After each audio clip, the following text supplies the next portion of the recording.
So as I record this when I'm not podcasting, I did do some deliveries for Uber Eats. And, I only did about, 3 hours a day. Roughly got about, it was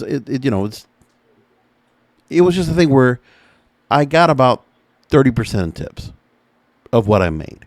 And that's not too bad. More or less, it's about 15-20% on a regular basis. And it depends on when you do it. Now, for me, I do concern myself when it comes to tips, especially with the kind of work that I do to make sure that the food gets there on time and it's hot. And I'm, pretty adamant. Well, there's a thing now about tip baiting and delivery drivers, which more than not, I notice, they're very vocal on Facebook. I remember I tried to get onto a couple of Facebook groups for a little bit, and I just had to get off of them. So toxic, some of the people who are on there, that, they expect it to be so much easier than it is. Like, you still got to do a little bit of work, but it's the work that you can do that's really simple because it's what you're doing. It's like it shouldn't be that hard. Anyways, an Oregon man is trashing tip baiting, whereby cruel customers promise a large gratuity to delivery drivers on online apps only to reduce the amount after the food has been dropped off. I didn't know you could do that. Like, after you can put that in, I didn't know you could change the tip in the middle of it. No? Owen Lindstrom, he delivers meals through Uber Eats. He went on TikTok earlier this month to blast stinging schemers in a video that got almost 5 million views. Quote, in food delivery apps, the customer has the ability to increase or reduce the tips after drop-off. Tip baiting is when a customer offers a large tip to get their food faster, then take it away at the end. While it's good to protect the customer from having bad service by holding the tip over your head, it leaves a big opportunity to screw over the driver. What I do notice, too, is that, and this is what Uber drivers need to understand. I don't know if this works for DoorDash or other places, but I do notice quite a few times that certain food deliveries, there will be a certain amount, and I'll always get emails about getting an adjustment of my fares. And I'll notice it's usually the food orders that will just get it'll be come from $2 to $9. Like, it's really fascinating how that works out, but it does. And so I keep that in mind. And I say to myself, oh, you know what? I got to keep that. I got to take a look at that. What's going on? So I look at that. I'm saying to myself, all right, that's pretty interesting.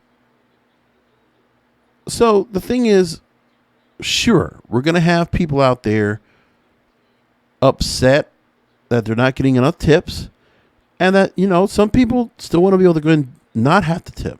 I get that part. I get what they're saying. One commenter said that tipping is not automatic or guaranteed. A tip is a reward for great service, not mediocre or basic. Another critic remarked, when you ignore deliveries with normal tips, it forces customers to do just this to get their food on time, which is true. Now, the headlines actually started coming back in April 2020 when New Yorkers were luring delivery drivers to their homes to deliver groceries and takeout with the promise of big tips amidst COVID-19. And due to lockdown, New Yorkers were competing with thousands of other customers to secure deliveries and pledged gratuities in order to secure service. Nasty New Yorkers would then be reducing the tip amount after their food arrived. Well, you know what? I don't know what you could do about that.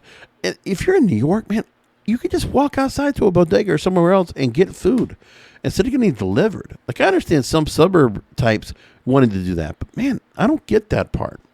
And when I do deliver, I will say this too, that a lot of your fast food places, specifically McDonald's and Chick-fil-A, are fantastic at taking care of deliveries. They're really fast. And you just also have to figure out what places do really well in terms of the ratings that they might get. And, you'll just see what restaurants are out there that are really solid when it comes to delivery, because that's what they do. And that's really what they do. They're best at. There are some knockoffs of Chipotle that I've seen that have done pretty well like that. And, we have a place called Bolé that does actually something like that. That's actually pretty good. Otherwise, I've seen other people do other things. I just don't get where some people want to go ahead and order food. And that's the other part, I guess, I have a whole issue about with takeout. What is worth taking out? Because it's really fascinating.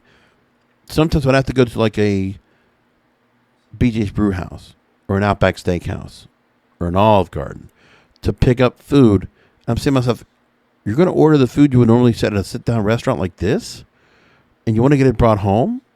I mean, I understand if it's a doggy bag kind of thing, but this right here, it's the same idea. Like, the food is coming in warm from a place like that, because they don't have the baggage, they don't have all the stuff necessarily.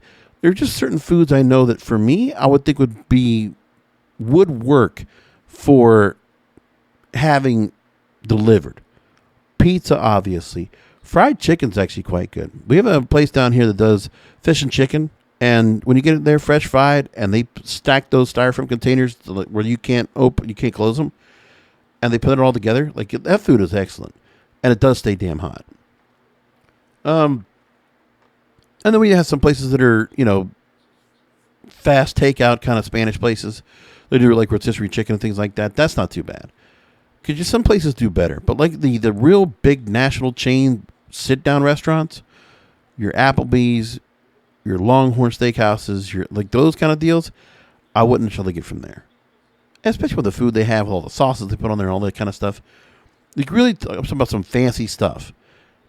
Or just like a little bit more aloof of the menu. And I don't think it would be, I wouldn't recommend it necessarily. But if you got to get some food, the traditional Chinese or pizza or I don't know what else much more there is that I think would really work effectively. But I mean, that's for some people to go and figure out for themselves. Anyway, that's all I got to say about that.